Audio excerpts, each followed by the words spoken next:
Hello everybody, welcome to the Wonky Angle, where I talk about electronic music, both new and old. And today, it's time for another catalog in brief. So, recently I made a video going through a lengthy back catalog by a prolific artist whose stage name starts with the letter V. How about we do another one, albeit on the near opposite end of the tonal spectrum. Today we're talking about Finnish producer Sasu Ripatti, also known as Vladislav Delay, also known as Luomo and Sistol and Uusitalo and various other names, but Vladislav Delay is his primary, most active recording alias. He's one of the forerunners of the micro sound and micro house scenes in the early 2000s. He's released on labels like Mill Plateau, Force Tracks, Planet Mu, and Rastronoton, among others, including lots of self-released stuff, and has gained quite a lot of critical acclaim over the years. His side aliases tend to focus on more traditional dance music formulas, anything from more accessible vocal house, to minimal techno, to electro, to footwork, to whatever else. But his mainline material under the Vladislav Delay name is primarily, minimalistic, glitchy, ambient dub soundscapes that stretch on for ages, but noticeably progress at slow increments. The kind of thing that seems like it'd work best as background music while doing something else, but actually hits better if you're able to actively tap into it and give it at least a little of your attention, so that you're able to actually notice the movement. And there's a lot of different flavors he's brought to that kind of style over the years. His stuff can occasionally be challenging, but rewarding if you are able to give it the right time of day. I will admit that aspect of needing to really lock in to get the most out of him may have raised the barrier to entry for me a bit. Truth be told, this is a video I've been meaning to get out of my system for probably about 2 full years now, and have had multiple false starts with it. Got distracted and felt the need to start over from scratch on 2 separate occasions. I first found out about him after once looking up a list out of curiosity of the highest rated Pitchfork scores for electronic albums, but after scrolling far enough I did notice this one name I didn't recognize. Specifically his debut under the Luomo alias called Vocalcity, which got super high marks. And as I looked more into his work, he really seemed like the kind of artist who should be right up my alley and I should know more about than I do. He and Rod Modell were the first artists that I considered for coverage in this standalone catalog in brief format. Both were artists whose catalogs were quite messy looking and difficult to even know where to start getting into them between all the side aliases and stuff. So both felt like the perfect fit for this format. Although given they were really similar artists, I didn't want their videos to be in that close proximity to each other. They're obviously far from being identical. Modell's material skews more ambient and techno, much cleaner and more straightforward on average, and Ripatti skews glitchier and more minimal IDM. Closer parallels might be artists like Pole or Jan Jelinek.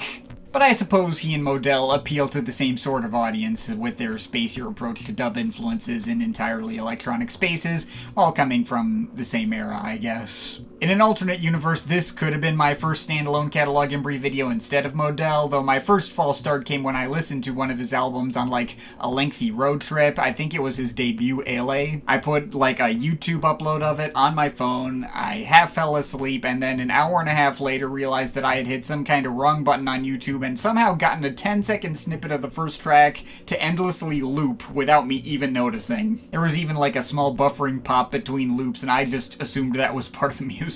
So that seemed like not a great first impression. I attempted to push on with his catalog for a few more albums, but very quickly came to the realization that his stuff was going to require a certain kind of environment for him to hit the best, and that I'd need to be able to really lock in more to do him better justice. And there certainly have not been a lack of excuses to cover him. He did drop a new album on December 31st of last year, and a project under the name Vladislav Delay Quintet just this past May. I also saw him show up in a bunch of Valesmith's listening log videos over the past couple of months, and I kept thinking to myself, I really gotta get back to checking this guy's stuff out. I even attempted to write this video at the same time as the Venetian Snares one in order to prevent either video from getting too monotonous to put together, but eventually I realized no, that wasn't really working either. I just gotta lock in with this guy and give him his own space. Which turned out to be the right call, because that finally gave me the push to finally finish this video after only having 5 segments of it written for quite a while. So yeah, now the time has finally come. I have made it through the Vladislav Delay back catalog, and I am now here to discuss my thoughts. Hopefully to make it easier for fans curious about him to also get more into his work. Now, for the most part, I will be focusing entirely on solo full-length albums. Gonna be mostly skipping over, like, any collaborations or EPs, with maybe a couple of exceptions here and there. But I will also be discussing material he released under other names aside from Vladislav Delay, including both names he used for multiple albums, as well as projects that were only one-offs. This will not be completely comprehensive to everything he's ever done, but it will still be an absolute ton to go through. So, let's just get into it. Here's my thoughts on most of his discography so far. Alright, first up, an album of 3 live sessions, 2 of which would be retooled for his next album. The one that appears here exclusively, called Pisa, is probably the best one and has the most interesting progression. It's nice. But I think this album could be described as his functional debut. This and Ale are about as low-key and minimal as this type of glitchy ambient dub gets. If you put it on in the background, it may as well just become white noise. Though if you are able to pay attention, there's always a sense that things are constantly changing and moving, albeit on a very subtle level.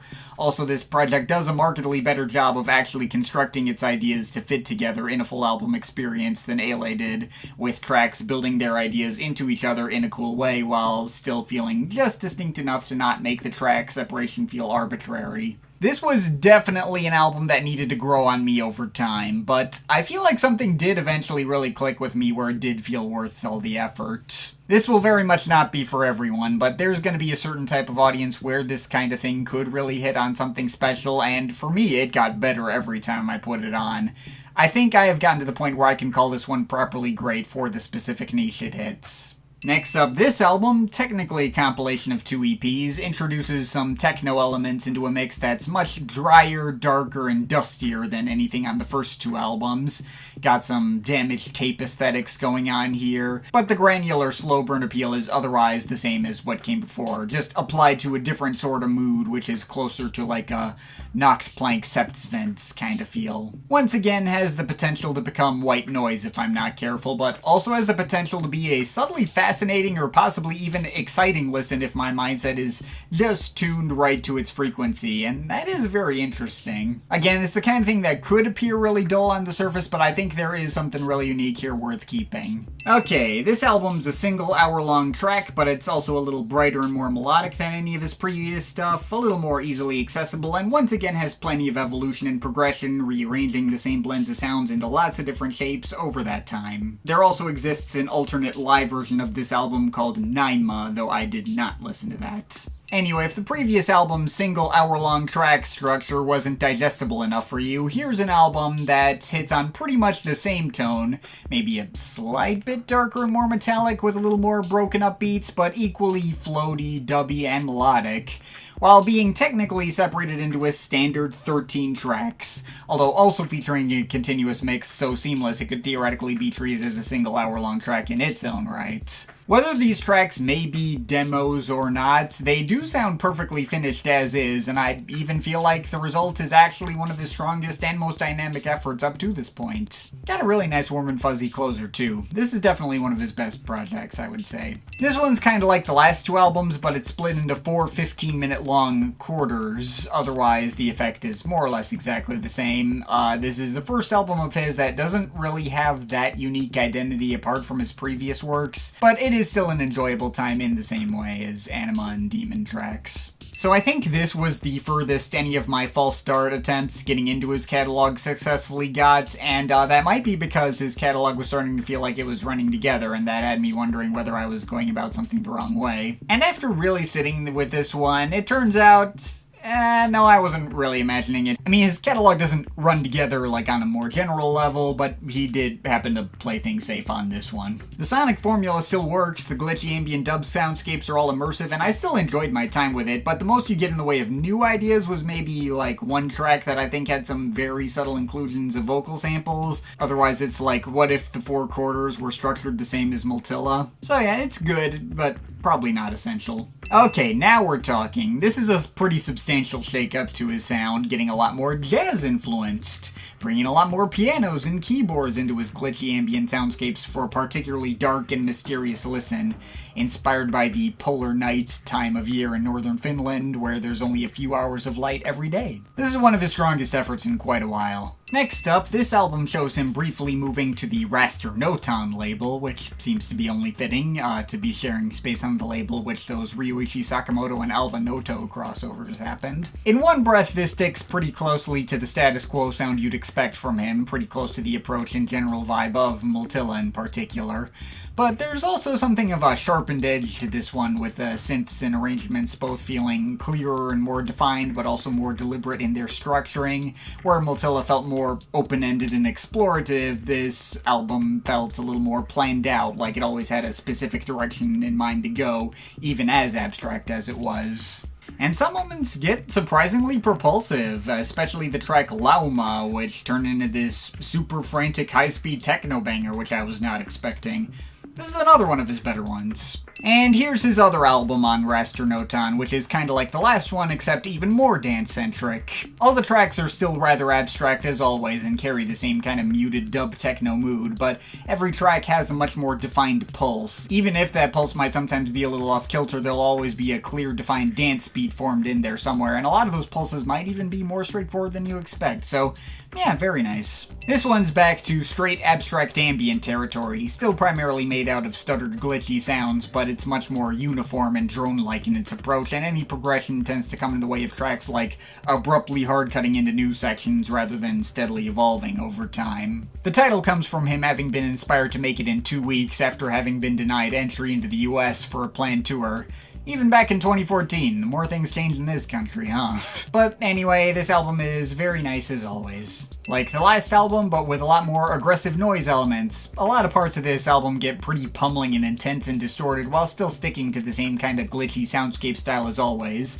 It's really nice once again. The noise elements add a new flavor without ever getting so overbearing as to distract from his usual core appeal, and the loudest parts are pretty epic. And this one, as per the title, is another round of more stuff in the same vein as the previous album. It's about equally as enjoyable, I guess. Next up, here's an album he released on Planet Mu of material made to even further expand upon and flesh out the ideas he explored on those previous 2 Rakka albums.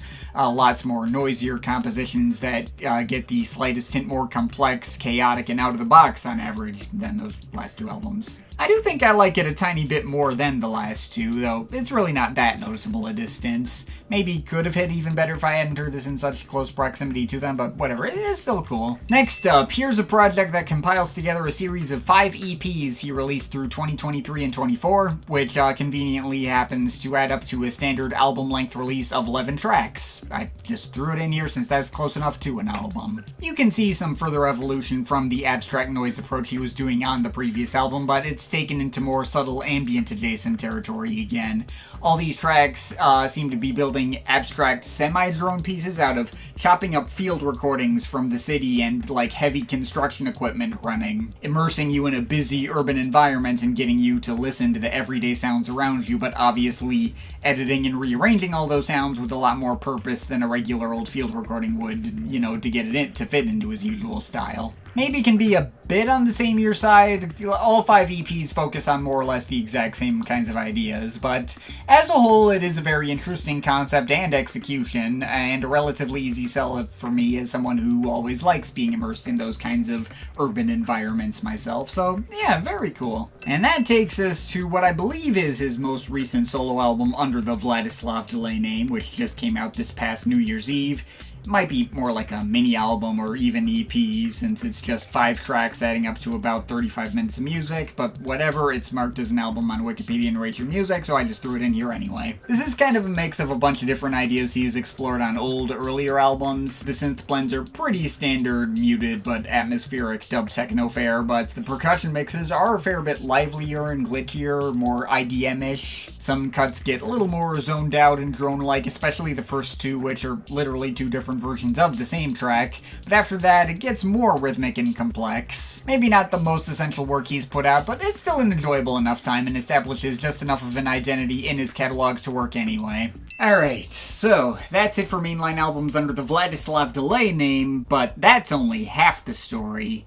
He's also been just as active putting out work under plenty of other names, and easily the most popular of those is Luomo, under which he explores a lot more traditional deep house. His first album under the name from 2000 takes the kind of sound design that he explored on other early era stuff like Entain and Multila, but recontextualizes it into a much more conventional, like Larry Heard style deep house framework, and ended up with one of the forerunners of micro house as a subgenre. Oh yeah, and it became an absolute critical darling like immediately upon release. You know how I mentioned earlier that I found out about this project from scrolling through a list of Pitchfork's highest scored electronic albums, right?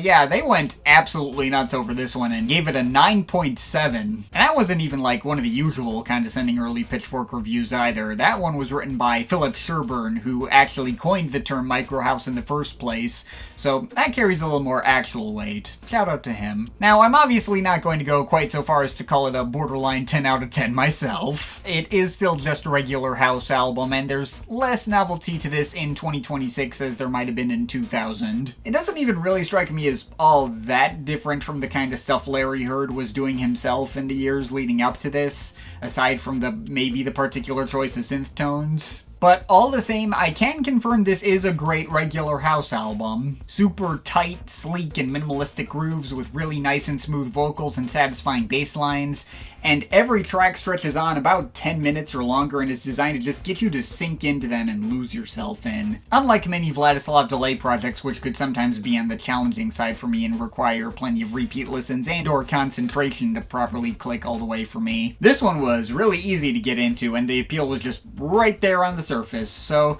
yeah, I can see where its reputation comes from. Anyway, he released 4 more albums under the Luomo name. This one is even more commercial than Vocalcity. The vocals are way more upfront in the mix, the synth backing is even more smooth and polished, and the track Tessio, which was the most vocal-centric track from the last album, that even makes an edited reappearance here. Some fans and critics didn't know what to make of it initially, considering it is easily the poppiest thing he released up to that point. And probably just the poppiest thing he's ever released, period. But it still got mostly favorable reviews and still seems to be well remembered.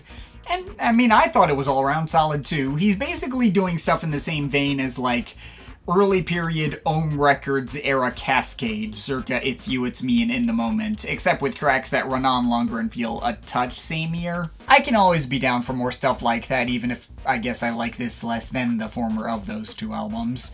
The tracks Could Be Like This and Shelter are bops. Okay, this one's kinda like the last album, but with somewhat more abstract and down-tempo instrumentals, and the vocals feel less upfront on average. Admittedly, most of this fell in the background pretty easily. It features neither the grooviness of the previous 2 Luomo projects, nor the immersiveness or texture of his mainline Vladislav Delay stuff, but you know, for what it's going for, it's still a generally nice time. Back to straightforward house frameworks, the conceit of this is that every track is a collaboration with a guest vocalist, including 1 track with Apparat, although usually the guest vocalists are just the same ones he worked with on previous Luomo records. But the main thing that stuck out to me about this one was the way it made better use of some sharper synth tones for some even harder hitting grooves.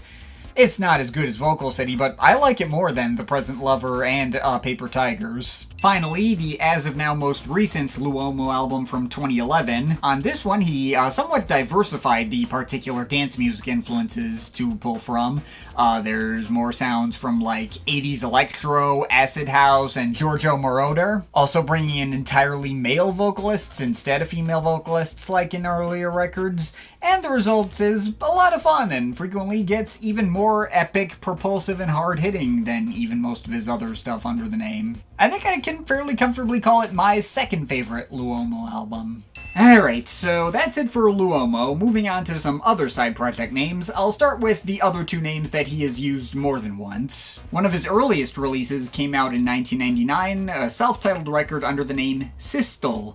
And this is a pure minimal techno project. If you like his track Huone, the big 22-minute track from Multila, this'll probably hit for you. I mean, tracks range somewhat in texture from like cleaner to dustier, but it's mostly just like extremely stripped back and simple techno beats with basically nothing in the way of tunes. I can mess with this kind of stuff every once in a while. It's neat. And then he brought back the Sistol name for one more project all the way in 2010, although this one does not sound at all similar to the first one. I mean, I guess it's also a fairly straightforward techno record at its core, though this one brought in a bunch more, like, blaring and rougher electro textures, which were in vogue around that specific time, as well as some weirder and more experimental bass music textures. Some of the synth choices here even loosely reminded me of certain French house artists, such as, like, Vitalik, even if the result isn't as aggressive as that. It's a pretty interesting change of pace for him.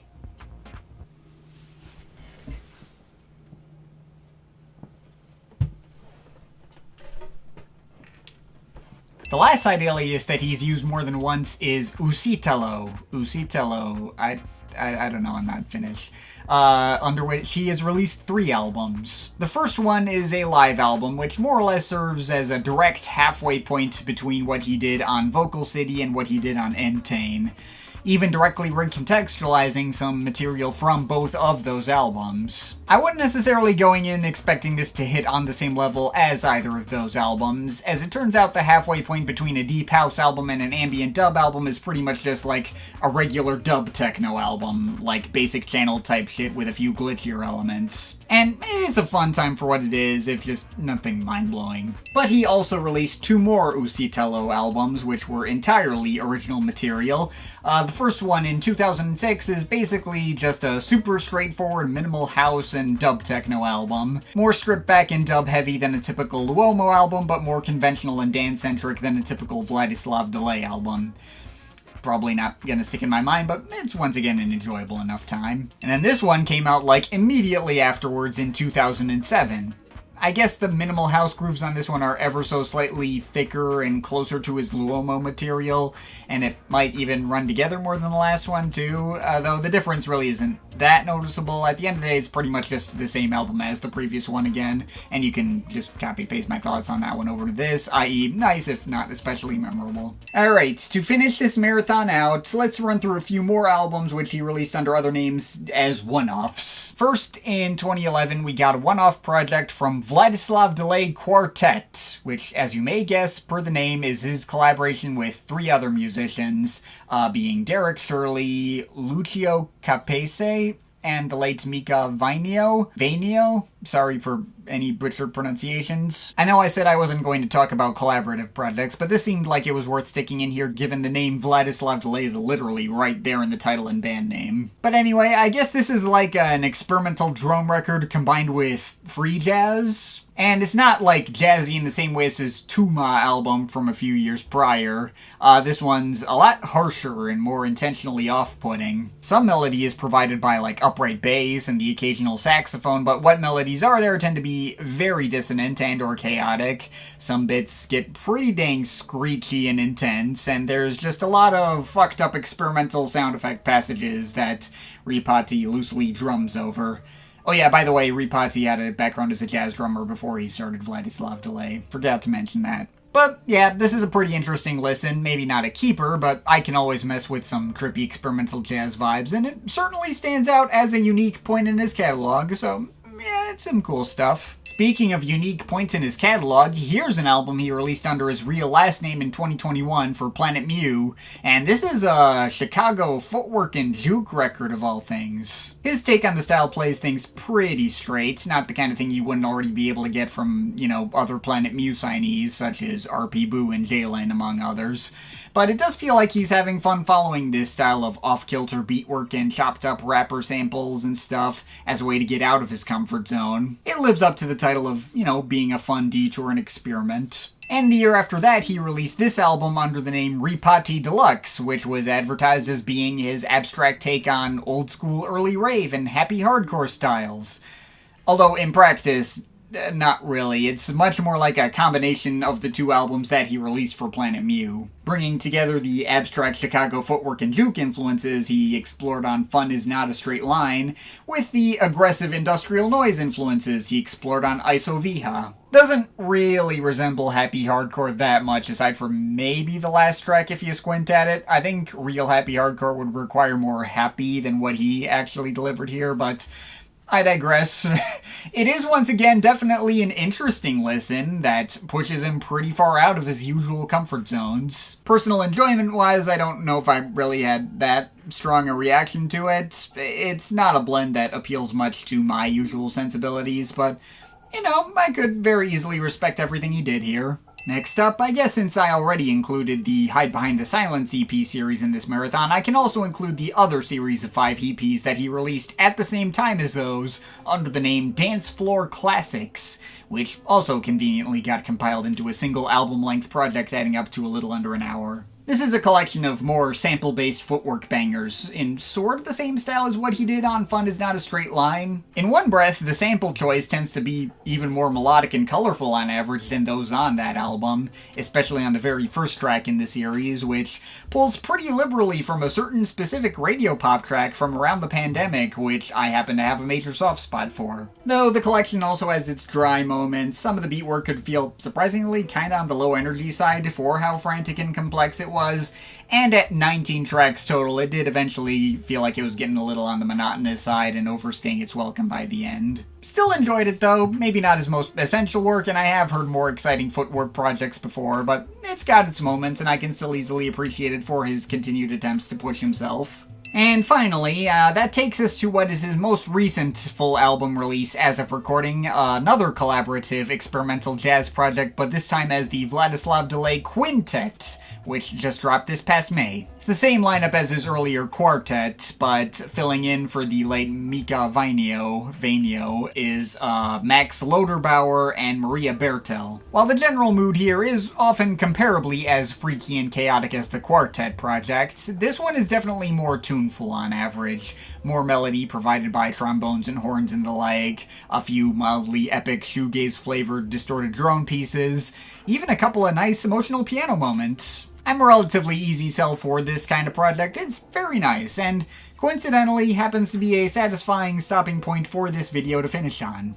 So, there we go. That's all the Vladislav Delay I have to talk about today. Again, there's more to his catalog I haven't covered, other collaborations, or a couple of other smaller side names like Konoko, under which he released like one EP, and others kinda like that. But hopefully that should suffice as a loose guide for someone looking to get into his stuff. My favorite projects of his were mostly just the obvious, most already critically acclaimed ones like Entain, Multila, and Vocalcity. The former two in particular probably benefited the most from all my false starts with this video and thereby getting more repeat listens and more time to like really properly click with me. But there is a lot more variety and dimensionality to his catalog than projects like those can even sell on their own. Honorable mentions include Demon Tracks, Tummaa, Vantaa, and Luomo's Plus. I think all of those could be keepers too. So, yeah, there we go. Glad to have finally gotten this out of my system. Took me a long time to finish, but that did feel rewarding in the end.